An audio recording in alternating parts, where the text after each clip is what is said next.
You are now tuned in to the Storm Tracker podcast.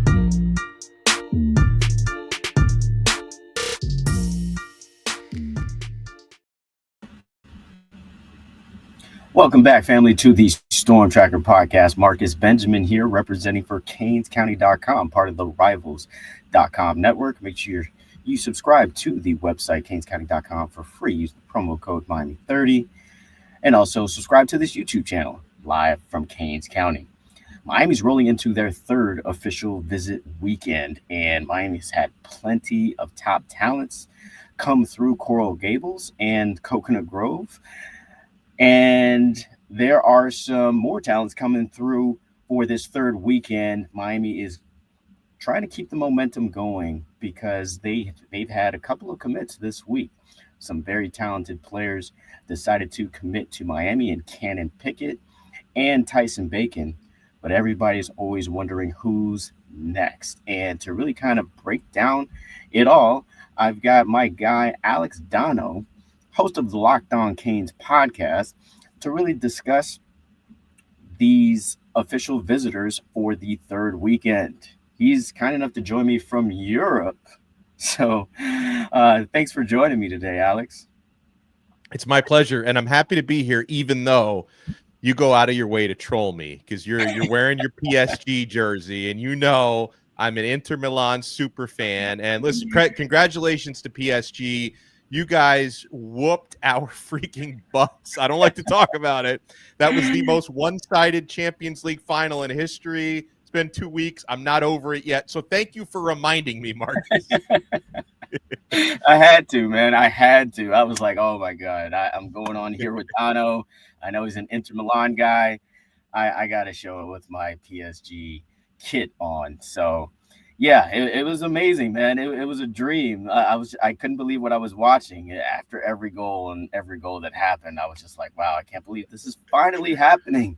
Finally happening. Without Messi, without Neymar, without Mbappe, PSG are champions of Europe. And you were staying in Paris from what I understand. Yeah. So what was it like? Just give me an idea. What was it like? And what were your feelings?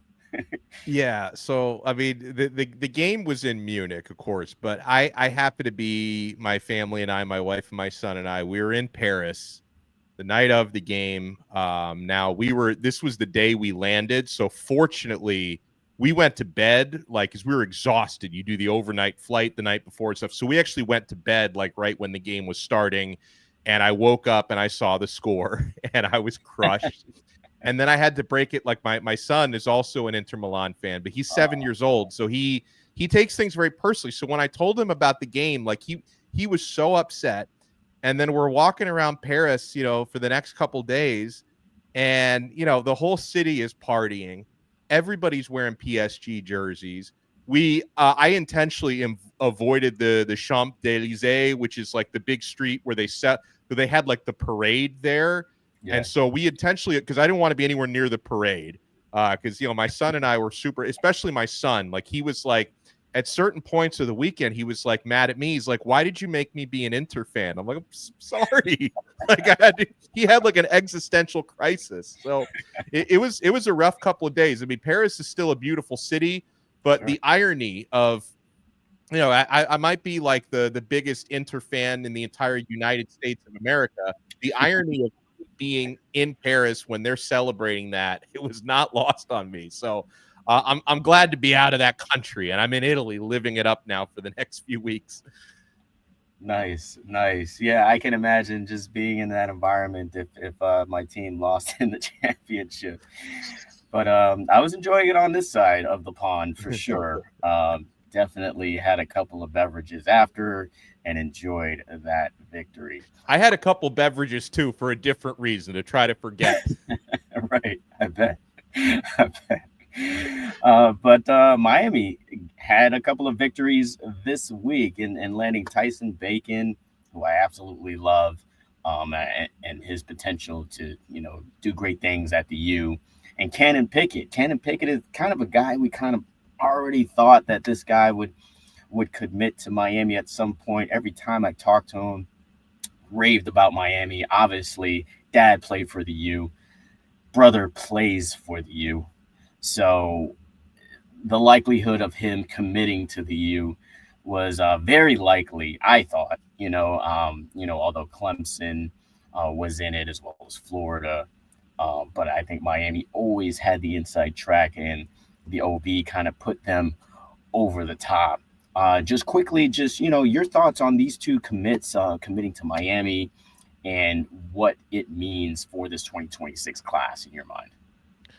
Yeah, well, I'll start with Tyson Bacon, who is a big time defensive tackle that Miami stole him right out of SEC country, right? So these are the sorts of players, and we see the way that Mario Cristobal wants to build a roster, and of course, he's been a coach, not a head coach, but he's been in the SEC before. He worked under the master sensei of Nick Saban, right? So he knows what SEC lines of scrimmage are supposed to look like. Sure. And Tyson Bacon fills that mold. So this was a big get, not only for Mario Cristobal, but also a big get for Damian Lewis, Miami's new defensive tackles coach, because I believe this was the first player. He's only been on campus for a few months, but this is like the first player that he's landed as a primary recruiter at Miami. So that's hopefully many more victories to come for D. Lou. And I know D. Lou was instrumental in this. Tyson Bacon, talked about how much he wants to learn from Coach Lewis, who's someone who was, part of some great Miami teams and played 10 plus years in the NFL. And then, of course, your other defensive line coach is a Pro Football Hall of Famer with Jason Taylor. So this is a pair of coaches that Bacon wants to learn from. And then when you talk about Canon Pickett, like this one was super special to me and the Locked On Canes family because Canon Pickett's father, Booker Pickett Sr., is a friend of Locked On Canes. He's been on our show before. We've kept in touch with Booker Sr. For a long time, Booker, and he didn't, he knows I've got a big mouth. So Booker never outright told me this is what Canon's going to do because he knows I'm terrible at keeping secrets. So he kept Canon's info very close to the vest. But I can remember Booker Senior being on our show almost 2 years ago and saying hey, Canon, who it was like a high school sophomore or even freshman at the time, he's like, hey, my other son Canon grew up a Miami fan. He loves Miami. Like that's the team he always grew up rooting for, even more than Booker Jr. Like Booker Jr., who's on Miami, didn't necessarily rep Miami growing up as much as Canon did. Like Canon's all in with the U. And so then, you rewind a few months. Like I've always felt for more than a year pretty good about Miami's chances with Canon. But you go back to at some point in the spring, Canon had an unofficial visit to Clemson. And I don't know if it was somebody from Clemson staff, when they feed info to the recruiting analysts, like people started putting in crystal balls for Canon to go to Clemson, right? Like I guess for whatever happened on that visit, Clemson felt really good about it. And so that scared me a little bit. But I knew as time continued to move on, and we had Canon on the show earlier this week on Locked On Canes. And, he just talked about how he knew that Coach Cristobal and Coach Mirabal just always made him feel like a priority for the Hurricanes, and that it really, obviously the family connections don't hurt. Of course, his father played for Miami. His older brother, Booker Jr., is on the team right now, an edge rusher at Miami. So the family connections can only help you. But it came down to in deciding, which staff did he think is going to develop him at the next level as an offensive lineman. It's hard to go wrong with coaches Cristobal and Mirabal, and he really felt comfortable with what they can help him do for the next 3 to 4 years. So I was thrilled. And then as a result of that, Miami now, Marcus, they've got 6 offensive linemen committed, including Jackson Cantwell, who's the top guy in the class. They've got 6, and they might end up taking 7 because they still want Brett Collegier, who recently visited, who's one of the top guards in America. So we could be talking about 7 or 6 at the very least. I think this is going to be arguably the best offensive line class Miami's ever had.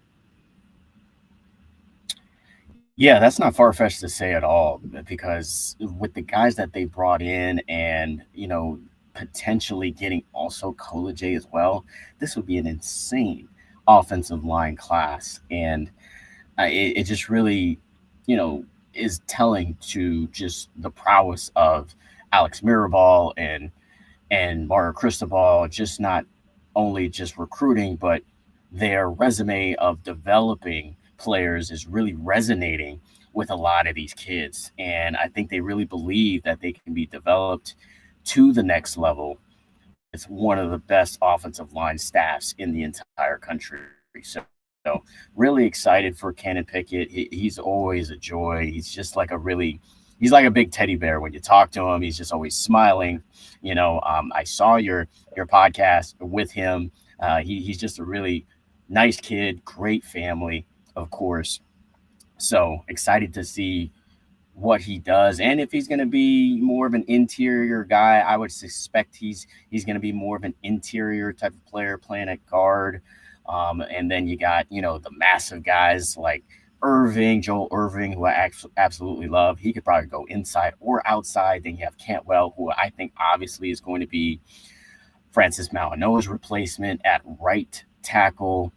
And maybe Irvin goes to the left side because he actually, on his OV, he was hosted by Markel Bell, who's currently projected to be that left tackle for this season. And then you got some other inside guys that are visiting this weekend, like Reese Woodrow and JJ Sparks, who potentially, could, make an impact as well on this offensive line in the future. And let's not forget about Ryan Merritt as well. This is a guy who I still really like. Yeah, Nebraska's making a really big push for him. But I think he's a guy that Miami should take. I think he has a lot of potential. Local kid, state champion wrestler. I think I don't see why he's a guy you don't take. So Miami could have 8 offensive lineman, Donno, which would be an insane number of big men. I don't know if there's enough restaurants in South Florida, or if there's a Flanagan's big enough to feed all of these guys. Yeah, and that's the thing. Like I commented, I guess I don't know if it was some point last week. There was a photo of like the entire offensive line at Flanagan's, and I was wondering, like, did they run out of food? Like, I know they have a lot of food at Flanagan's, but you get like I don't know if it was like the entire O-line roster is like more than 10 guys was at Flanagan's. Like they were probably having to like get food deliveries from like other Flanagan's to keep stocking that restaurant. Yeah, definitely. Love Flanagan's, by the way. We're probably one of the gems of South Florida, in my opinion. So let's talk about this weekend, man. We've got a ton of 4-star guys that will be visiting Miami. And in your mind, let's just kind of get right to it. Who's the most important visitor in your mind for this weekend? Yeah, I think the most important this weekend, and one of the most important of all 3 weekends so far, 5-star wide receiver Calvin Russell out of Miami Northwestern. He checks off so many boxes for this program. This is a big, long, physical, athletic wide receiver. He's one of the top receivers in the entire class, and he's also local. Miami Northwestern is a really important pipeline for the University of Miami, always has been, always will be. And he's got family connections to the U. His mother, Chenevia Broussard, is in the Sports Hall of Fame as a women's basketball player at Miami. And then, the low-key valuable part of Calvin Russell, his prowess on the football field is obvious. He's going to make any team better. But, he really wants to be a dual sport athlete. He's got a basketball offer from Jay Lucas, in addition to his football offer from Mario Cristobal. I've heard Lucas has given him the green light to play both, which would mean, joining the basketball team a couple months late every single year, that he's willing to make that exception for him. So you could get a player that can help you in 2 different sports, only taking up 1 scholarship. It would be the football scholarship, but you don't mind giving a football scholarship to a 5-star player. But you call it a 2-for-1. This guy can help Miami's basketball team and Miami's football team. And so, yeah, I would say Calvin Russell's the most important visitor this weekend. And I also, I feel like Miami is due for a win for a 5-star receiver. You know, a couple of years ago, they landed JoJo Trader, who I think is really going to come up and have a huge year this year, who was a 5-star on most recruiting services, maybe a 4-star on some, but one of the top receivers in Florida. That was a big time get. But, a lot of people haven't forgotten about how Miami missed out on Jeremiah Smith a couple of cycles ago.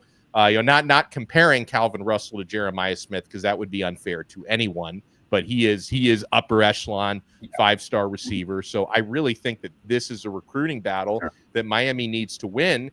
And Marcus, it's not going to be an easy one to win. Depending on who you talk to, maybe Miami has an edge or a slight edge for Russell, but there's so many programs nationally that are in it for him. LSU has gotten some buzz. He recently visited there. Syracuse had some buzz and some momentum for a long time. Maybe they still do. Oregon's been in it for him. Florida and Florida State, Michigan has been in it for him. You're battling some of the biggest teams from all over the country for this guy. So, I think the visit this weekend is so important.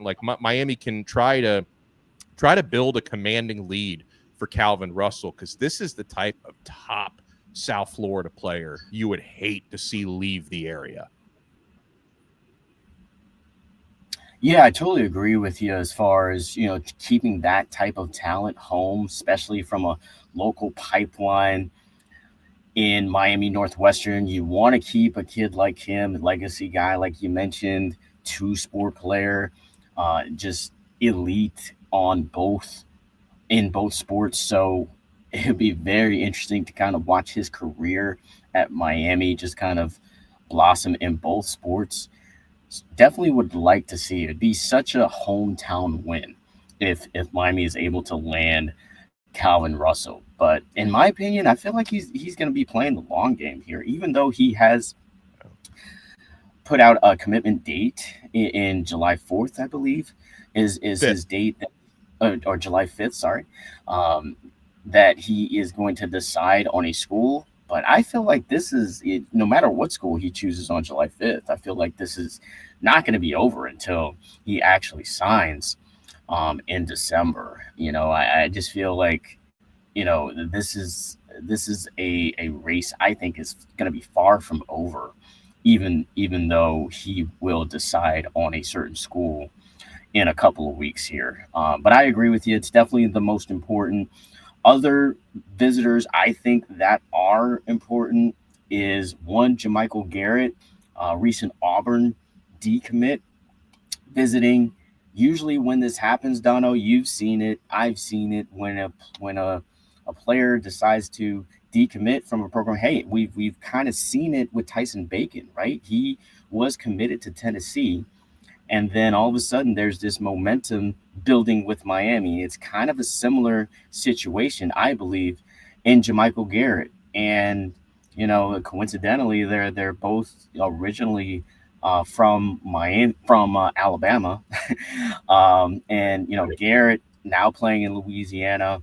I think he's got a lot of potential. If you watch his tape, definitely a playmaking type of linebacker, a game changer, I believe. So that player to me is a very important visitor. And then Miami is as far as its class is concerned, by the way, when you look at the Rivals rankings, I believe they are 7th in the country. Yeah, they're 7th in the country with 13 total commits. However, they do not have a tight end yet to add to this class. And I think many thought that Hezzy Kent, who visited last weekend, would be that first domino tight end to fall into Miami's lap as far as their class is concerned. But that didn't happen. And he's a guy who's been coveted by a lot of schools as well. I think Oregon is a team that's in the mix for him. But they do have one tight end that has been gaining some momentum with the Miami Hurricanes, and that's Izzy Briggs out of California. 4-star tight end. Rivals has him as the 11th ranked tight end in the country. 6'5", 200 pounds. very athletic player. I think Miami has a chance to land him as one of their tight ends. We've seen a couple of tight ends kind of fall off the board for Miami, Mansfield, and Snead as well. Those have kind of a couple of tight ends that Miami was interested in that have seemed to maybe kind of fallen off as far as recruiting. So, but Israel Briggs, I think that's a player to kind of watch this weekend. You also mentioned wide receivers, and there are a couple of big time wide receivers visiting as well. Zion Robinson out of Texas, and then we got Tyron Evans out of a Tennessee commit out of North Carolina as well. So I think Miami would do themselves well by adding a receiver to its commitment list, because that's another position that you have yet to add to the class. You have a ton of offensive linemen that, like we said, got a couple of edges now with Jordan Campbell and Tyson Bacon. And then you have some strong DBs in Clinton Portis, Jalen Waters, and John Tavius Wyman, along with, of course, Darion Coleman at quarterback, Jamie O'Malley at running back. No receivers, no tight ends. So you would like to see one of those positions be filled this weekend. And I think Miami has a good chance to add maybe a Zion Robinson, Tyron Evanson, possibly a flip. That's probably kind of a long shot, but I think the best chance is probably Israel Briggs. So we'll see how it all plays out this week. With, like I said, with the commits that they have, they're the 7th ranked class right now, and I talked to a lot of these recruits over the weekend, and a lot of them think that Miami can have the number 1 class, and I don't doubt that is a very good possibility. But in your mind, Donno, like of all the, you're very familiar with the top targets that Miami is looking at. In order for Miami to get, let's just say a top 3 class, let's just kind of be realistic, because a number 1 class would be hard to achieve, of course, because there's only one team that can get the number 1 class. What recruit, has to commit to Miami for Miami to have a realistic chance to get that top spot? Yeah, I think to be in the conversation to get a top spot, landing Jackson Cantwell a few weeks ago, it's a huge start. And in fact, if Miami hadn't landed Cantwell, which I know seemed like a long shot until day of, like all of a sudden, oh, wait, it's not Georgia, it's Miami. That was a huge recruiting dub for Cristobal. I think if you hadn't landed Cantwell, the path to number 1 class would probably be impossible if he had picked Georgia. And as we've seen with Cantwell, who has effectively shut his recruitment down, you talk about with certain players, you have to play the long game, that the recruitment is really going to go up to National Signing Day. In terms of Cantwell, he seems to be saying and doing all the right things, that he's completely focused on Miami throughout the rest of the cycle. So like for big time players to join Cantwell in this class, if Miami wants a realistic shot at the number 1 spot, Derek Cooper is a must. He's still deciding. It may come down to Miami versus Georgia for him. I did see that Cooper, the 5-star running back / athlete out of Chaminade, he did recently tease that a commitment date could be coming soon for him. So he might be like dropping a date, and Miami's very much in the mix there. So I think that's a 5-star you need to land. I would say he's visiting Georgia this weekend too. That's right. So we got to sweat that one out. Oh, yeah.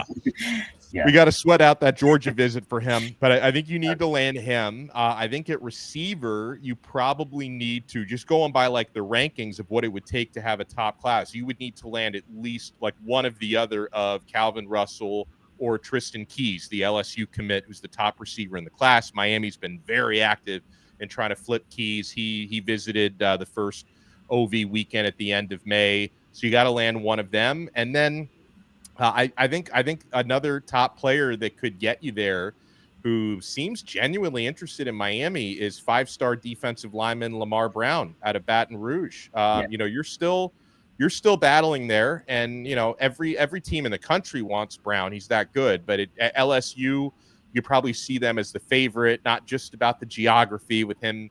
The high school that he goes to is like attached to LSU's campus, which seems like an unfair advantage for them. But, Brown, who visited Miami a couple weeks ago, like he's still talking about that Miami visit, how much he enjoyed it. I think the Hurricanes are very much in the mix there for Brown. So I think all the players that I mentioned are 5 stars that are going to bump up your average. So yeah, if you can land Derek Cooper, Lamar Brown, one of Calvin Russell or Tristan Keys, and you got to obviously hold on to Jackson Cantwell through signing day.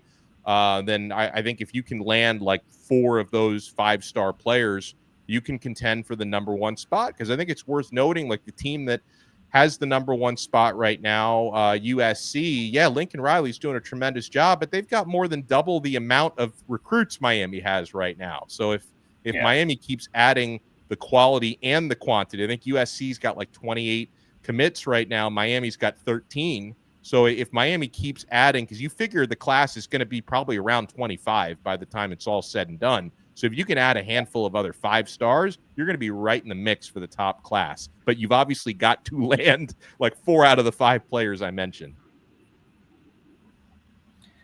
Yeah, you make a great point with USC. USC does have a total of 28 commits, which is an insane number of commits at this point of the cycle. 28 commits. Let me see if I can see what the second highest here is as far as commits are concerned. Well, Army has 22.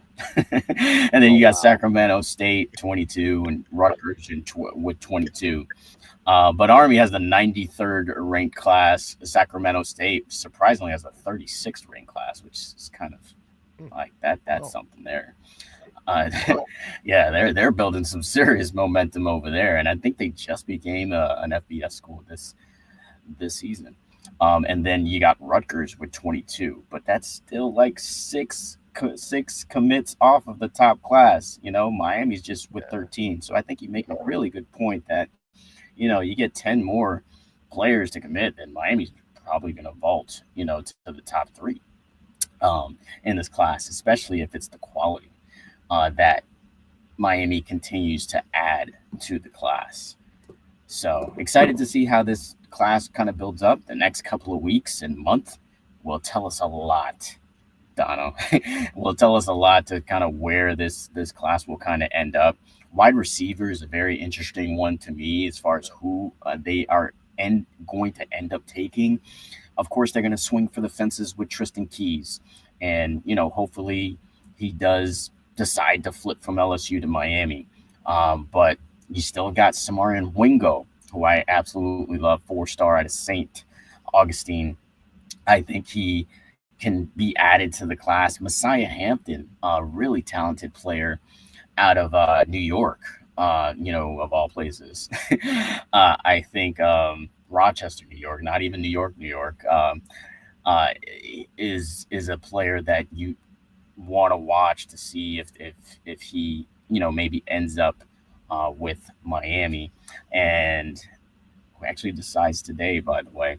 And then that's right. Yeah, it's I remember seeing June 13th. I'm like, wait, it's June 13th right now.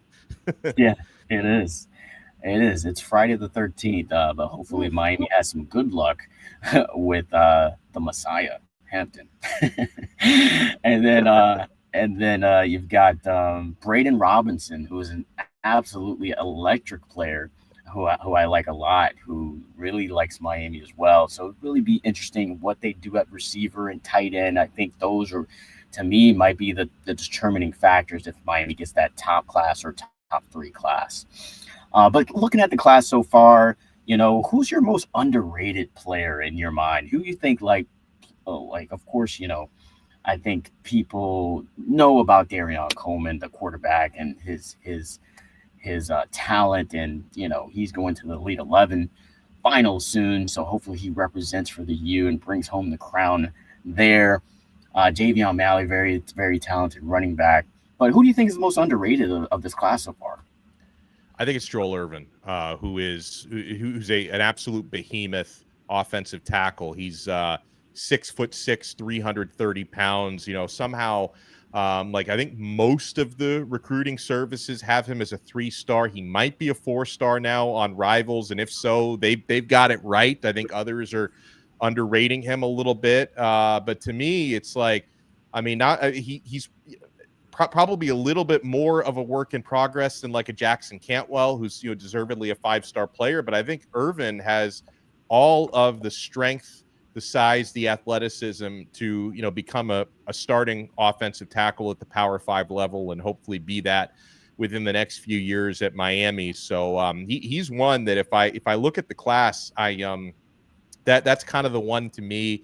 And I guess it's easier to be not talked about as much when you play offensive line. So right there, that aids in the whole underrated thing. But I think Joel Irvin, to me, and I was already, Marcus, I was already with my potential coping mechanism. If Miami had missed out on Jackson Cantwell, I was fully ready to say, well, we've got the underrated Cantwell and Joel Irvin, and we got them both, thankfully, at Miami. They could end up being, starting right and left tackles at the U in the future. But I think Irvin's probably the most underrated. Up until, if you'd asked me the same question a couple months ago, I might have even said Darion Coleman, but he has really surged over the last couple of months. And obviously, Miami was very early in identifying Darion Coleman, because he's been a Miami commit for about a year or more already at this point. But this was a guy we're sleeping on, and he's done so well on the camp circuit. Every camp that quarterback Darion Coleman has competed in, he's named MVP or quarterback MVP at all of them. And so he's gotten everybody's attention. I think people are starting to see the arm talent, even though he's a little bit, a little undersized compared to like the prototype at the position. He's about 6'1". Usually they don't give you like a 4th or 5th star unless you're like 6'3" or above. But I would have said Coleman, but since he's gotten more love recently, I think it's definitely Joel Irvin. And also I think he's got the right staff. If you look at a guy who's got all the physical tools, maybe needs to kind of polish things up a little bit for the P5 level, I think Coach Mirabal and Coach Cristobal will help him get there. Yeah, you still Donno. Those are the two guys that I was going to say were kind of underrated as well. Joel Irvin, definitely, I think a player who could be a 4-year starter. To me, I feel like he could be a starter for Miami for many years, or at least a 3-year starter. Nowadays, if you are a 3-year starter, you're likely probably not going to be here for that 4th year.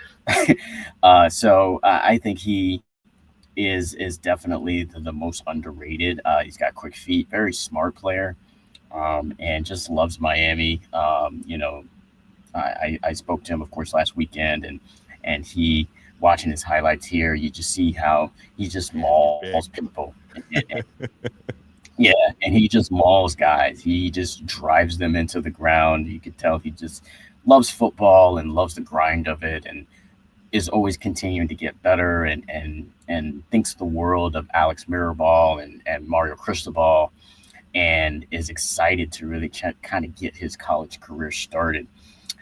So he's definitely my most underrated player. I think he has a chance to maybe even climb up the rankings when it comes to his status. So I think he is probably should be rated as a top 200 player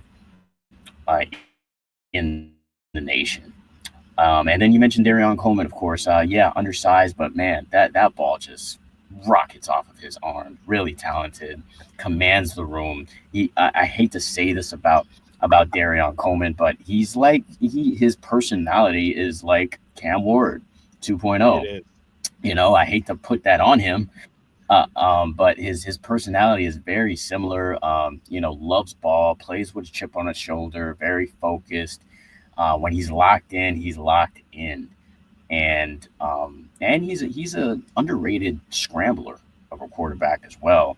So I think he has a chance to really be one of the best quarterbacks at Miami once he gets his shot which kind of transitions me to my last question for you, Dono. We're running a little long here, but I want to talk about the current quarterback situation and Carson Beck. And there's been some haters out there. Let's just call it what it is. There's been some haters about Carson Beck and what he can really be. I saw something the other day from Danny Kannell, who's probably maybe the ultimate Miami hater, the former FSU quarterback. He went as far to say that Miami was going to miss a bowl game. I don't know if you saw this, Dono. I did. Yeah, so like he said that Miami would miss a bowl game. That's basically saying they would only win 5 games for the audience that doesn't know, which sounds insane to me because even Miami's really, average years, they still win 6, 7 games nowadays. So my question is like this is gonna sound like a dumb question, but is Danny Kannell does he have something here? Does he know something that we don't know? Is Carson Beck gonna be more Tyler Van Dyke or closer to Cam Ward or somewhere in between, or just give me your opinion on Carson Beck and what do you expect from Beck this season? Yeah, it is a great question, and the way you phrase it, is he more Cam Ward or Tyler Van Dyke? I would just say he's Carson Beck. I think Beck is very different than both of those quarterbacks. I mean, I guess if you're talking about the way he plays the position, it's probably a little more Tyler Van Dyke. But I also think he reads defenses better. I think Beck's got more versatility. And I know people are going to come back and say, well, he threw a lot of interceptions last year. He did throw a lot of interceptions. He also had a receiver core that led the nation in drops. And Georgia's offense was not. It was a little bit of a reloading year for them. I put it kindly because that's an incredibly talented program. But their offense last year, they didn't have the sort of talent around Beck that they did the year prior when he really thrived. So I think he's very different from both of those quarterbacks. I think he's in a good offense, and also I think something that Carson Beck, I think he gets a little unfairly characterized as kind of a very like type B, go with the flow personality. Like he's not quite as like in your face and loud and type A as Cam Ward is. Very few are. I've never covered a quarterback like him before. Like he's got so much command over everything, verbally and otherwise. But I think Carson Beck is a lot more cerebral than people give him credit for. I've talked to Shannon Dawson about that, who like legitimately seemed pleasantly surprised about how diligent he is with his film studies and also how smart he is in dissecting things he sees on tape. And I thought that was also reflected in a lot of Miami fans saw the interview that Beck did with like a Georgia show a couple months ago, but he talked a lot about football and talked a lot about Miami. And I remember coming out of that thinking, this guy is a lot more. He's just a lot more of the quarterback we hoped than I thought he was, because you hear a lot of the negativity around him. And as far as what Danny Kannell said, I think Kannell was projecting some of his own insecurities as a Florida State guy, because one of the things that Kannell said was he thought that Carson Beck had like a lot of DJ Uyunglele in him, who of course, which is like, I don't know how you get that. I mean, Beck has been so much more successful and has shown so much more the last few years. And give Beck some credit. I mean, 24-3 as a starter. I mean, and I know that was happening at Georgia. But you come into Miami, and obviously Miami, I'm not going to compare the programs right now. I mean, Miami used to be, the gold standard. You could say Georgia's the gold standard right now, but I also think Miami's got a lot right now of what Beck wished he had at Georgia last year, right? Yeah. Miami's got one of the best offensive lines in the ACC. Georgia's offensive line struggled a bit last year. Miami should have, one of the better running games in the entire country. Georgia's running game took a big step back last year, 102nd in the country. And Miami's got some kind of inexperienced and then some new receivers who come from other places, but I highly doubt Miami's going to lead the nation in drops this year. So I think Beck is going to have a lot going for him with Miami's offense. And, Miami's defense should be better. And then for Beck, he's not going to have to go up against SEC defenses. He's going to see Florida, and Notre Dame's defense is really good, but you're going up primarily against ACC defenses. So I think a lot of stuff is going to work in his favor. And the part of it, and this is Marcus, this is yet to be seen, yet to be determined. But I think Beck is going to have extra motivation this year because a lot of the negativity surrounding him and leaving Georgia, people so focused on his personal life, who's he dating, or his car's getting stolen, like so much of this outside noise. I think Beck is going to be extra motivated at a new place, and I'm hoping and somewhat expecting Miami to get, if not the best version of Carson Beck, at least the 2023 version of Carson Beck, which is the best we've seen so far. I totally agree with you. I think Kannell's a hater, straight up. I'm going to call it what it is, especially the comment about not enough talent around him. That's the one that really kind of landed for me. I'm just like, what do you mean? Like the offensive line, is at least, I think, top 5 in the country. The tight end room is absolutely loaded, I think. Starting with Elijah Lofton, who I think is going to have an absolute breakout year. The 2 freshman tight end, I think, are going to be great. And then you have the transfer tight end and Bauman from Tulane. I think he's going to be a contributor as well. They brought in the transfer receivers with CJ Daniels and Keelan Marion from BYU. I think are going to be impact players. I think Marion is going to be one of these gems that people like. Oh, I'm glad we got that guy out of the transfer portal. I think that's what people will think. They got the Cincinnati transfer as well at wide receiver. You still have JoJo Trader as well, who's got all the potential in the world. I think he's, still recovering from an injury, but I think he is going to be ready to go by season start. And then you've got a bunch of young wide receivers that I think can make an impact just in case you have an issue with attrition and injuries. So, and I even touched about the running back room. I think the world about Jordan Lyle and Mark Fletcher. I think they are a dynamic duo and very underrated running back duo in the entire country. I don't think the country is really recognizing just a great of a duo that is. And then you add a Sharmar Brown, who can be that bruiser, a transfer from North Dakota State. And then you've got Gerard Pringle, who has potential to be a game-breaking type of running back for you, as well as Chris Wheatley-Humphrey, who's improved a lot during the spring. So, when it comes to the talent in the room, I would argue that the playmakers that Miami has are better than Georgia's from last season. All that is yet to be seen. But from what Miami did in the transfer portal, especially in the spring window, I think they have enough talent to really help Carson Beck's cause. And I think he is going to be a first-round pick, in my opinion. I think he's going to thrive in this offense just the way Ward did last season. Obviously, Beck, to me, not the talent that Cam Ward is. But I think the offense that he's going to be playing in under Shannon Dawson is going to help him tremendously. And I think it's really going to show, just how good of a quarterback he is upstairs and, the talent with his arm as well. I think he has an underrated arm.